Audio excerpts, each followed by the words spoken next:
The promotion of local product continues in Benin throughout the month of October. This time around, it is with a caravan. From Suivez and locations before its final stop.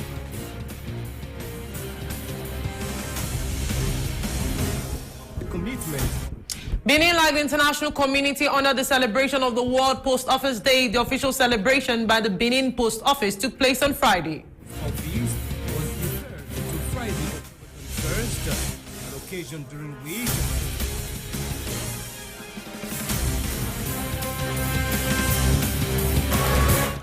the festival Dowe has amazed the public last Friday at the Palais de Congrès. It is a new creation of the National Ballet in Benin Republic. Ballet of Benin has a new creation. Its name, Golfe. The premiere of this show made of dances and rhythms.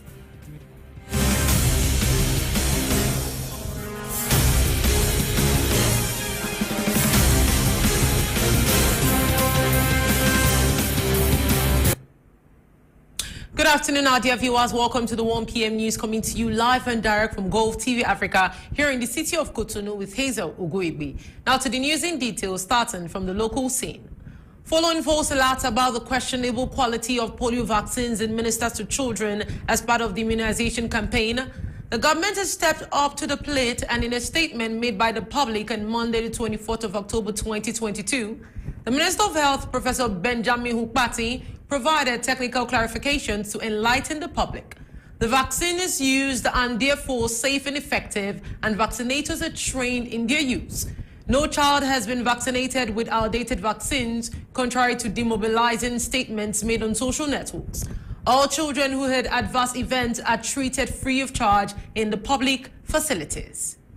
Face à une recrudescence des cas de poliovirus circulant mutant, à la 33e semaine épidémiologique de l'année 2022, The world is facing an upsurge in cases of mutant circulating poliovirus. In the 33rd epidemiological week of the year 2022, 516 cases of this type of poliovirus have been reported. Our country, Benin, has also recorded cases in children as well as in environmental samples. To this end, and as part of the global polio eradication initiative, Benin, like other countries in the sub-region, launched a new polio vaccination campaign on October 14, 2022 for children under 5 years of age. It must be said because it is known that in each vaccination campaign, adverse events after immunization are recorded. Indeed, in a mass campaign, it is not customary to assess each target before vaccinating it. This is why a pharmacovigilance system set up by the Ministry of Health actively seeks out and investigates them in order to establish a link between the vaccination and their occurrence. Similarly, scrupulous quality control of vaccines is carried out before any use, and rigorous measures are taken to ensure that the cold chain is respected at all levels.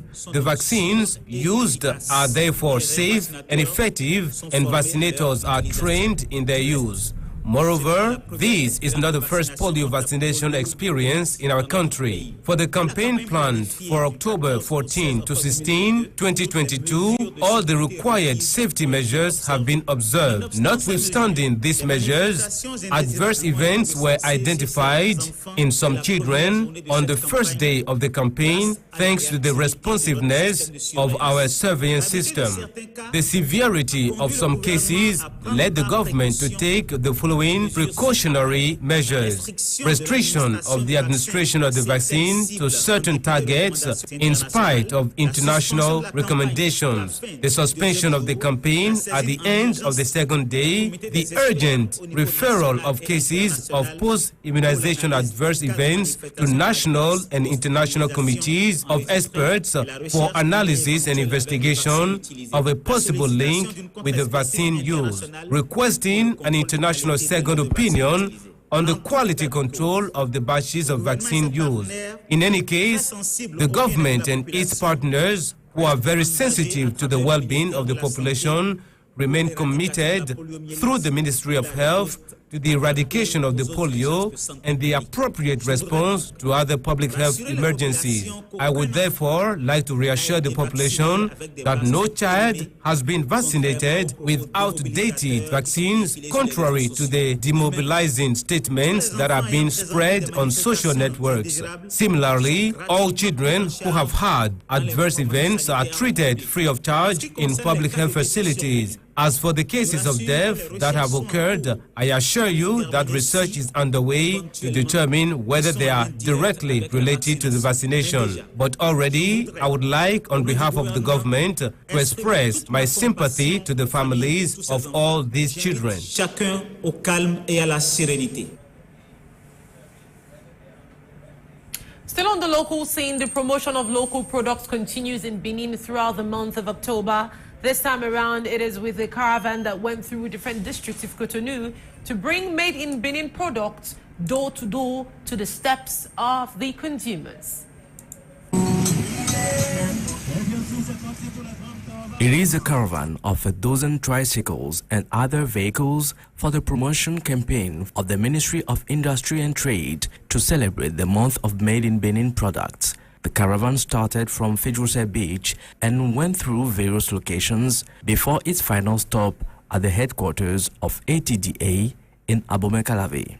Il faut dire que nous sommes un total de 10 tricycles alignés et les tricycles ont gardé les produits made in Benin tels que a total of 10 tricycles packed with made in Benin products such as palm wine, spices, corn-based beer, chukutu, and many more. The theme of this year's edition is related to farming and fishing.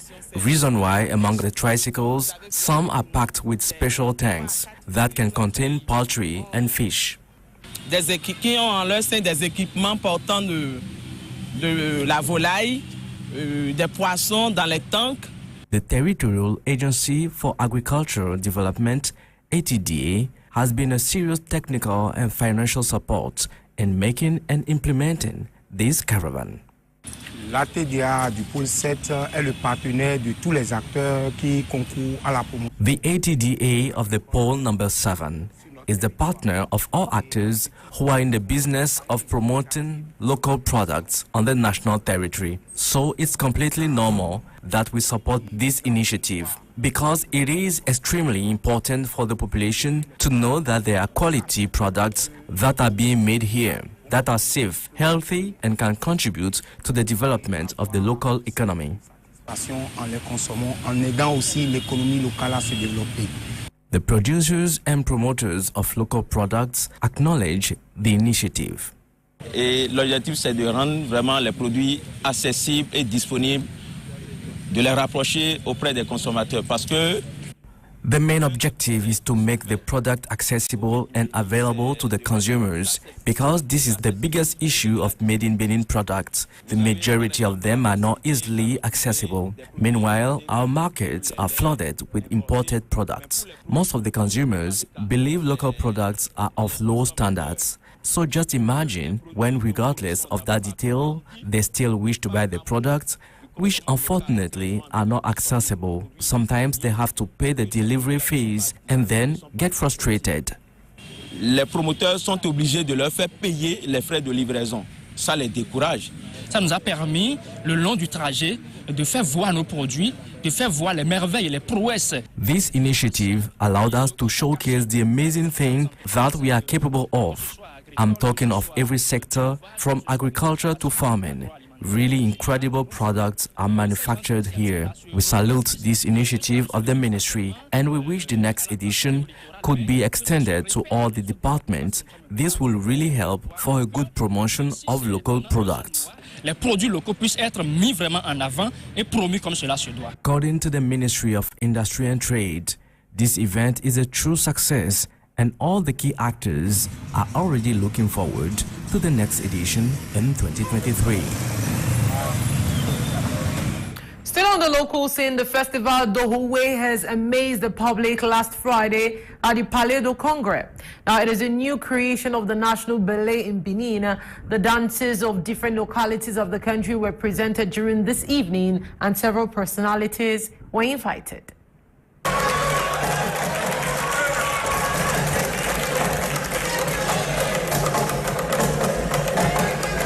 The National Ballet of Benin has a new creation. Its name, Dohwe.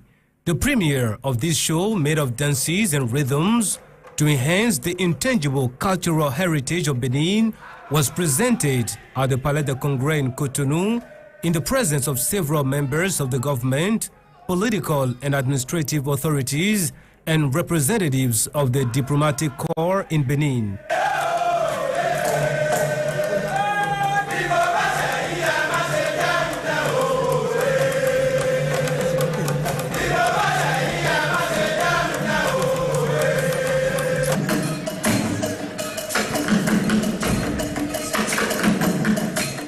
Benin is proud of its cultural diversity and wants to promote it. This is the main message of the show. It presents an epitomous girl who has decided to fight for the defense of the culture of her home. Opposite her are the young people anchored in the modernity and who do not want to see any trace of their tradition and of their traditional dances and rhythms. However, tradition and modernity are compatible, underlines the Minister of Tourism, Culture and Arts, Jean-Michel Abimbola, present at this premiere. Better, it is by relying on this heritage that we can reveal Benin to the Beninese and to the world, he said. You have modernity, you have heritage, you have the exchange between both, and this is what will make the uniqueness of our country Benin to be modern, a country at the forefront of the world, but whose heritage is our uniqueness, he added. This show is composed of 22 creation dances, of which 10 have been performed. It traces the dances and rhythms of several localities of Benin, from north to the south, through the center. There are still 12 in the repertoire, and all creative artists who want to make creations based on these different elements of cultural heritage are asked to address the Ensemble Artistique National to have elements to enable them to enhance the heritage dear to our country. Culture is seriously beautiful to behold. There's nothing like a man knowing his roots. Away from that, health authorities in Uganda announced that at least 15 people had contracted the deadly Ebola virus in the capital, Kampala. Now, Kampala becomes the 6th district to confirm the presence of the virus after the outbreak was first identified in the district of Mubende. Crossing back to the local scene, Benin, like the international community, another celebration of the World Post Office Day. Now, the official celebration by Benin Post Office took place on Friday, and the World Post Office Day is celebrated every year on the 9th of October to mark the anniversary of the founding of Universal Postal Union in 1874. Celebrated every October 9 by the international community, the World Post Office Day 2022 edition is placed under the theme, The Post Office for the Planet. This is to show a commitment of the actors for the fight against global warming and its consequences on the environment. The official celebration by the Benin Post Office was deferred to Friday, October 21st, an occasion during which the directress recalled the innovations underway in order to modernize the sector. La célébration de la Journée mondiale de la Poste intervient cette année. The celebration of the World Post Office Day came this year in a context of strategic redefinition of the future of the post office. Indeed, in the strategic planning of the Benin Post Office by 2027, we made the development of banking activity our leitmotif. That is why we have stressed 4 major axes for the future of the sector. These are the modernization of the classic post office jobs by adaptation of the postal offer to the needs of the market, the positioning of the post office in the digital ecosystem by modernization of the postal network and digital infrastructure, the creation of the postal bank by reorganization of the offer, the infrastructure, and the technology of financial services, the erection of the Benin Post Office to the rank of the major actors of e-commerce. Du commerce électronique. The secular institution has, through time and years, and despite the difficulties and the various mutations of our world, reinvented itself, has transformed itself and adapted itself to the context. And we owe this to the entire postal community, which I would like you to applaud. The goal of the World Post Office Day is to sensitize the populations on the role and importance of the post office in the socio-economic development of the world. The creation of the Postal Bank is one of the priorities of the government in this sector, as the representative of the Minister of Economy and Finance recalled during this ceremony. The entire month of October is decreed Month of Post Office, with a series of activity planned. The retired agents of the Benin Post Office have been congratulated for the service rendered to the nation. Away from that, crossing over to Tanzania, more than 300 people have been mobilized to tackle a blaze on the slopes of Tanzania's famous Mount Kilimanjaro. Local officials stated this on Saturday, with the police and local people helping firefighters. The fire was burning near the Kamkaranga site used by climbers ascending the mountain at about 4,000 meters altitude on the south side of the mountain.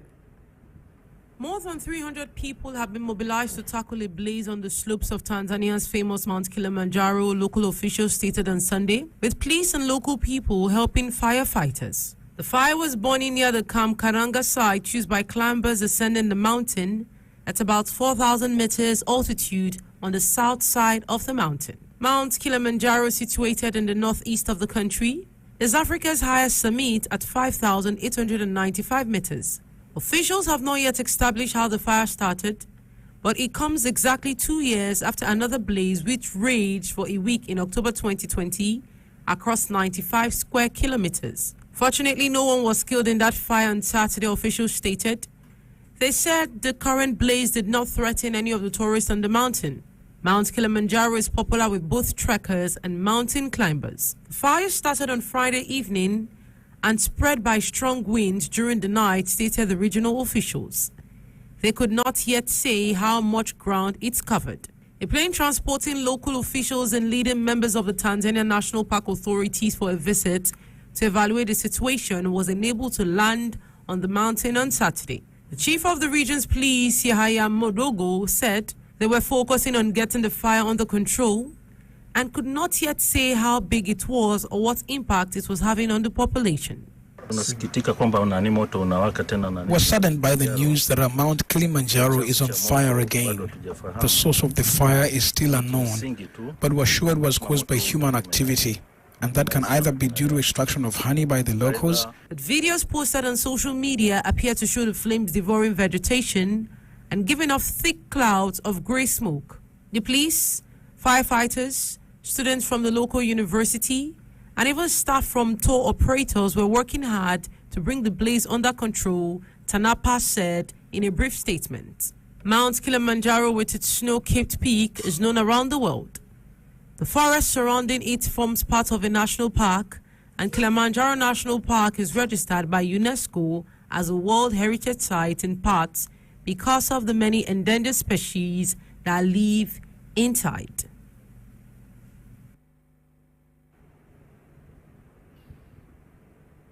Former Finance Minister Rishi Sunak has been chosen to become Britain's next Prime Minister, the third person to assume the mantle this year, with the hopes of soothing the political and economic shambles left behind from Liz Truss's brief tenure after she replaced Boris Johnson.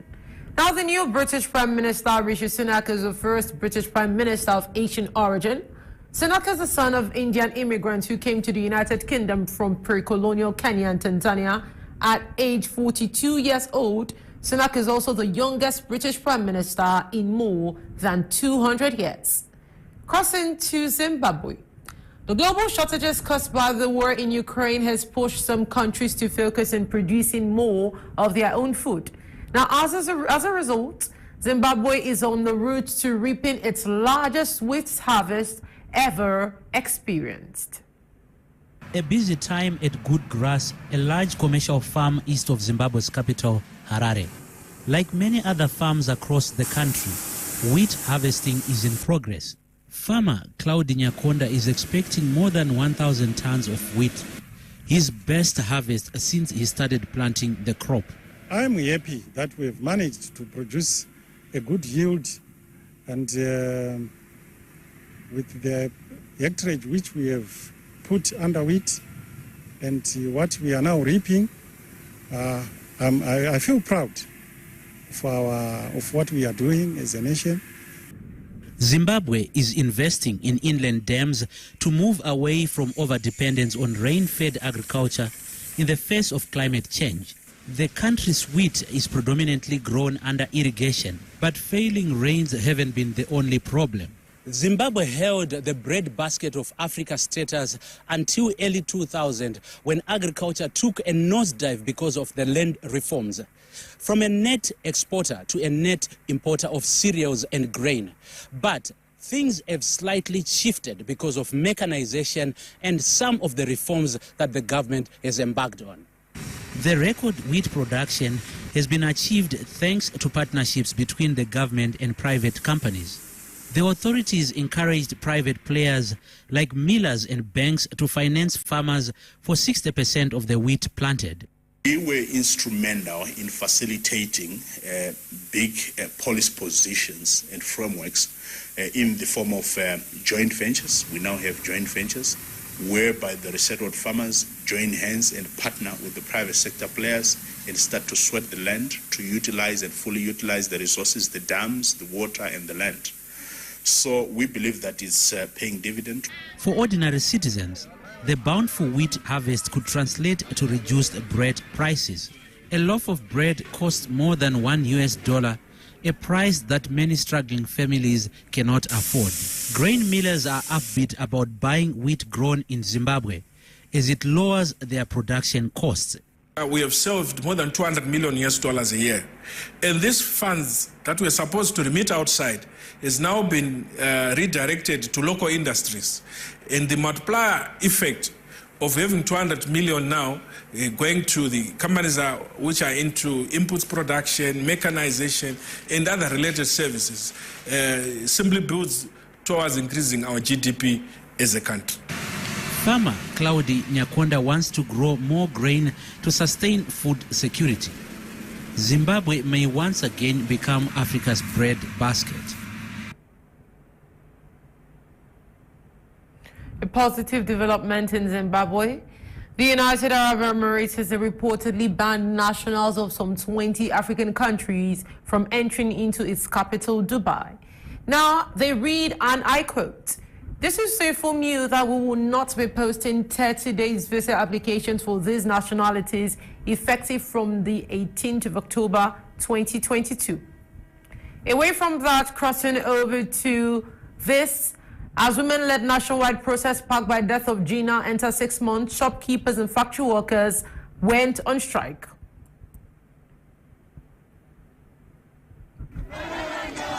Once again, Iran's young women took the lead, removing their headscarves, chanting anti-government slogans, and facing off against the security forces.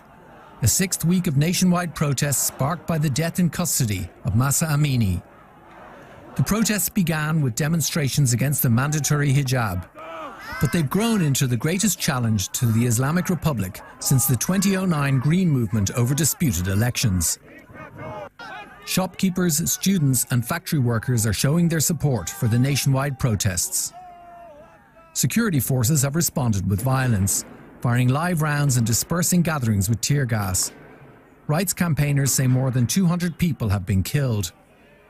Public anger about Mahsa Amini's death has gone global, from Tokyo to Berlin. In the German capital, 80,000 people joined a rally in solidarity. Marchers led by a women's group made their way through the city in the autumn sun. So I'm hoping the leaders of the free world to hear the voice of Iranian people. They ask for their ambassadors to leave that criminal government, not to negotiate with that criminal government, and to help Iranian people to be able to choose the kind of leaders and governments and life they want to live. I'm amazed It's the first time that that so many people in our nations are united, regardless of their political beliefs, before revolution and after revolution. And yeah, so I'm really proud to be here today.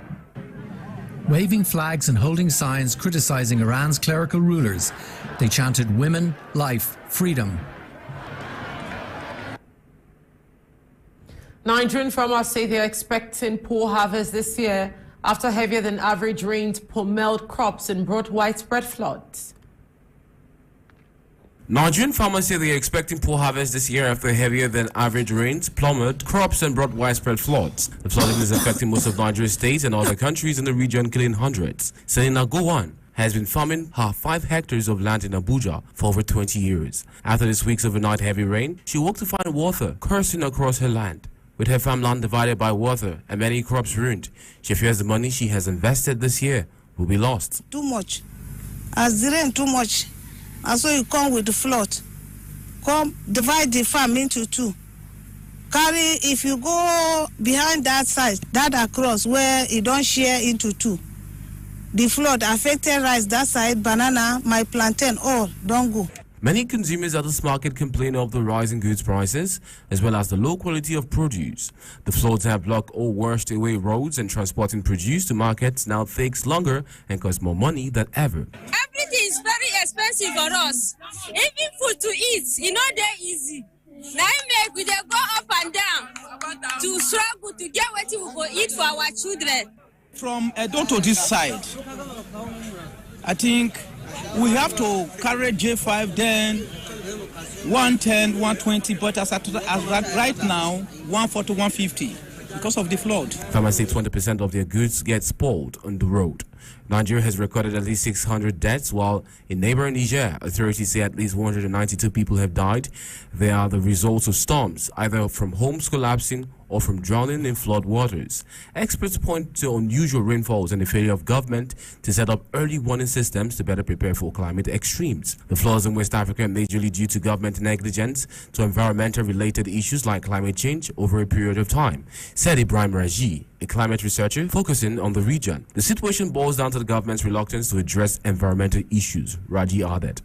Some farmers have lost close to 75% of everything planted this year, said Kabi Ibrahim, national president of the local Farmers Association. The damage caused by the floods in Nigeria is also extended to livestock in areas like Bayelsa State, where Innocent Alu said he lost nearly 10,000 fowls in his poultry to the floods, most of them dying from waterborne diseases.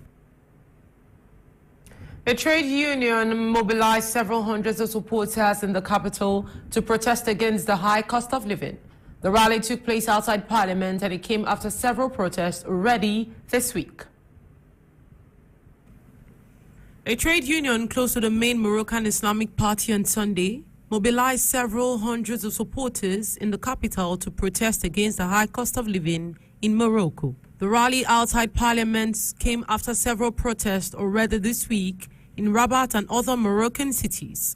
The protest was organized by the country's main trade union, the UNTM, which is close to the Justice and Development Party. The PGD was routed in legislative elections in September 2021, when the liberal RNI party, led by Prime Minister Aziz Akanosh, performed well. Prices are rising and the government is asleep, protesters chanted before dispersing peacefully after about 90 minutes. Our union is organizing this demonstration today to address public opinion, the government, the parliament, the political, economic and social parties, and the living forces. Enough with suffocating people with this high purchasing power. Enough to the high prices of fuel, raw materials, and foodstuff. Let's finish the purchasing power, and let's finish the non-increase of salaries, the high cost of daily life, the high fuel prices at all levels. All this makes the citizens suffer, and we have to make our voices heard so that this injustice is lifted from them, and so that the government takes action and keeps the promises it made during the last electoral campaigns. In Morocco, consumer price inflation was 8.3% year-on-year in September, due in large part to surging food prices, which were up to 14.7%. Fuel prices have also risen sharply, making the Prime Minister a particular target of air, given that he is a billionaire local oil distribution baron.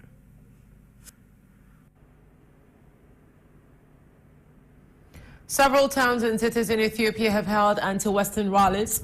The rallies are believed to have been organized by local governments in support of the federal government's latest offensive in the ongoing war in the Tigrayan region. Several towns and cities in Ethiopia have held anti-Western rallies today. The rallies are believed to have been organized by local governments in support of the federal government's latest offensive in the ongoing war in the Tigrayan region. Local government officials and their supporters attracted hundreds of thousands of people across the country. One of the participants in the rally in the Ethiopian capital Addis Ababa stated, "What he wants to convey for the West is that they want peace and love. They do not want anyone to die. All the people are their people. They do not need anyone's interference. They can manage their country with their sovereignty." Many people displayed banners urging the United States to stop supporting the Tigrayan People's Liberation Front, while others were purely anti-Western. What I want to convey to the West is that we want peace and love. We don't want anyone to die. All people are our people. We do not need anyone's interference. We can manage our country with our own sovereignty. To have a civilized country and people, we ask you to support development projects. Don't be a war sponsor. This is the voice of all Ethiopia. This came amid hopes for talks between the Ethiopian government and the TPLF to end the war raging across the region.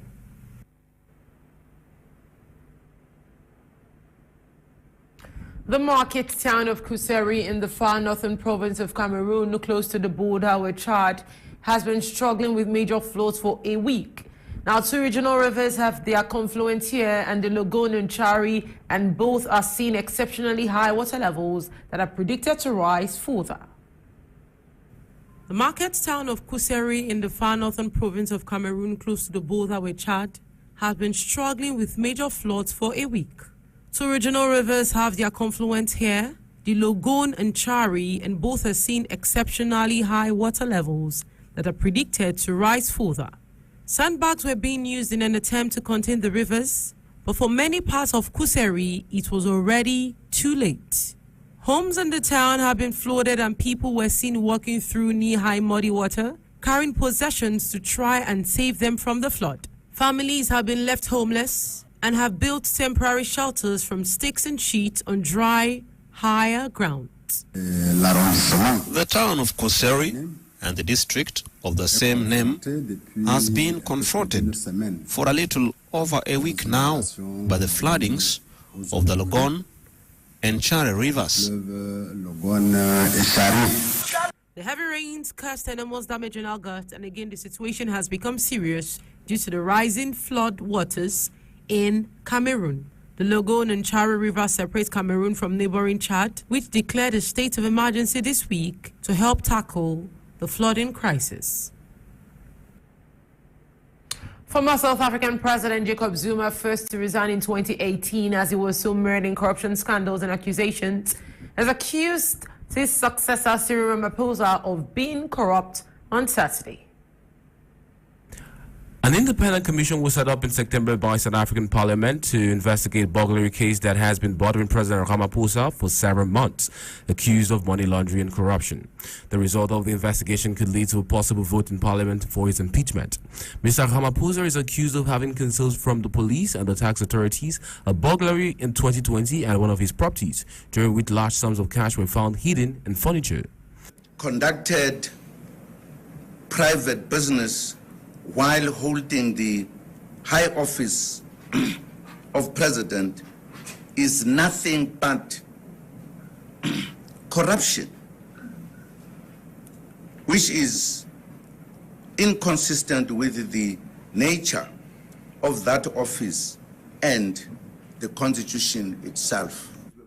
An investigation was launched after a complaint was filed in June by former South African intelligence chief Arthur Fraser. According to Fraser, burglars broke into a farm owned by President Falafala in the northeast of the country and stole $4 million. The complaint accuses Mr. Ramaphosa of concealing the robbery from the police and the money found there from the tax authorities, as well as organizing the kidnapping and interrogation of robbers and then bribing them to keep quiet. Ramaphosa denounced this as political maneuvering, denying that the allegations of kidnapping and bribery questioned the amount of the theft and claimed that the money came from the sale of livestock. The case has put the president in turmoil ahead of the ANC's upcoming decision on whether to present him as candidate for a second time in the 2024 election. Zuma said the ANC conference in December will have to deal with this case and decide whether or not the president can stay on. Many are saying that the president has failed. He continued. Another former head of state, Thabo Mbeki, also lamented ANC's situation ahead of December's conference. Former President Zuma, who was sentenced to 15 months in prison for stubbornly refusing to enter a commission investigation corruption, finished serving his sentence earlier this month. 2 months into his sentence, Zuma released on held grounds and placed under judicial supervision. On Saturday, called his incarceration illegal and blasted judiciary. Mr. Zuma, who is still facing trial and bribery case dating back from more than 20 years, announced in late September that he was considering returning to politics. You're still tuned into Golfe TV Africa and it's still the 1 p.m. news. Stay tuned. Coming up next is a newspaper review.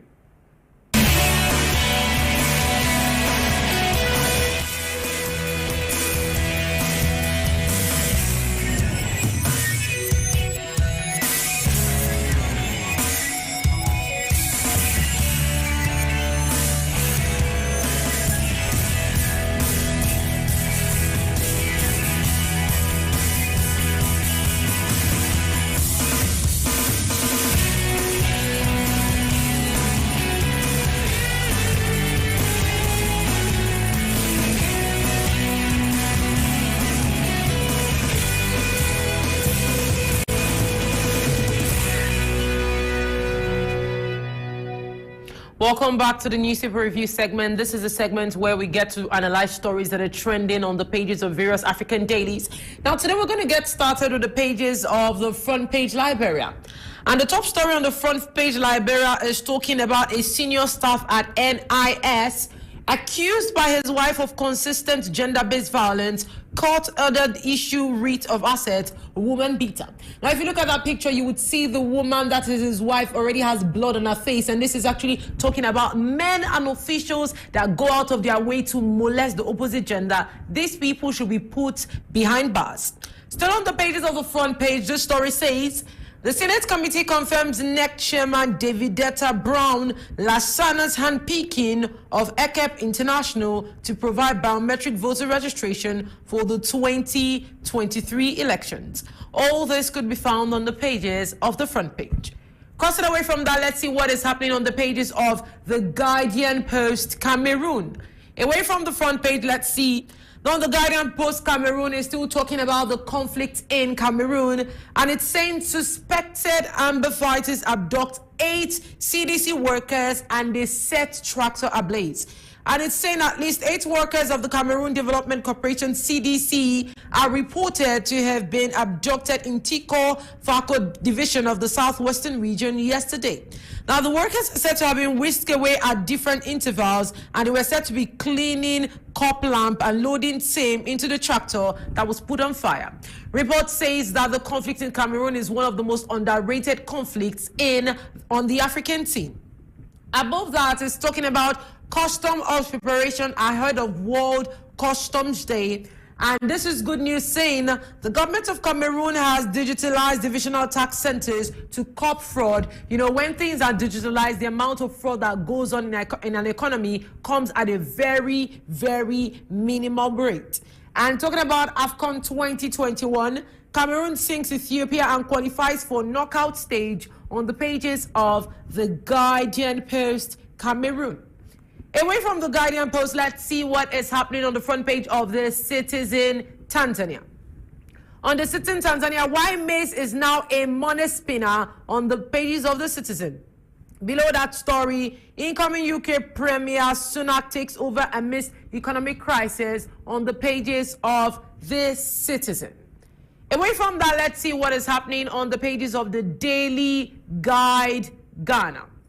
Now, on the Daily Guide Ghana, 6th grabbed over NDC violent polls on pages 6. Beside that story, Agrada gets additional 150 Ghana cedis bail. And talking about the Galamsey Queen, interpreter missing, trial adjourned on the pages 3. This is a lady that came into Ghana. She's been falsely bringing and extracting gold and selling it in Ghana, considering the fact that Ghana has a lot of gold. But now she is not a Ghanaian, and right now they are saying her interpreter is missing, so the case has been adjourned.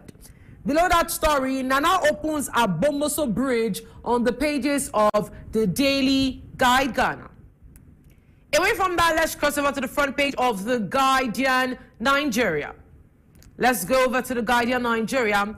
Now, the Guardian Nigeria 2023, women threaten boycott to engage Tinubu, Atiku, and Obi and others.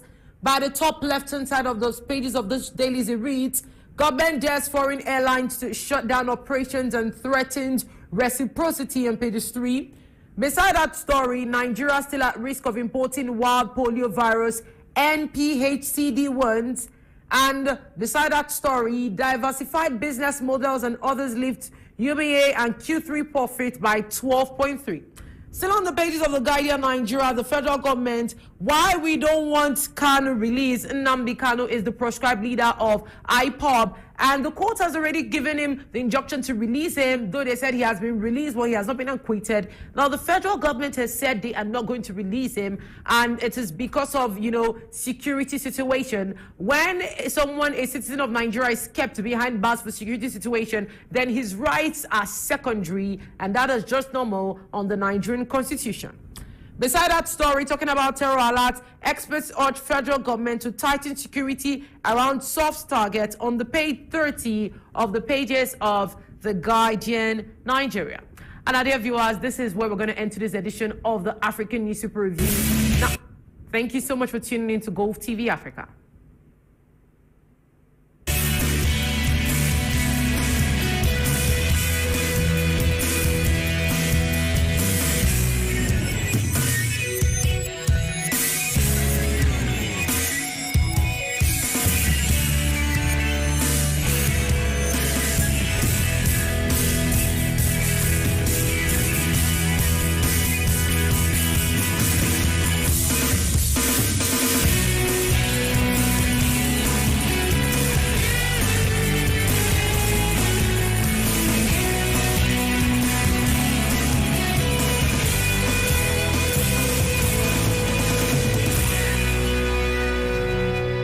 To end this edition, here's a recap of our top stories.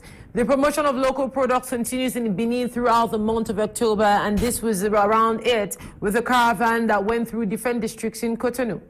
We also saw that Benin, like the international community, honored the celebration of World's Post Office Day, and of course we saw that the festival Dehuwe has amazed the public last Friday at the Palais du Congrès. And our dear viewers, this is where I conclude today's news edition, coming to you live and direct from Golfe TV Africa. I am Hazel OGOIGBE. Enjoy the rest of your day.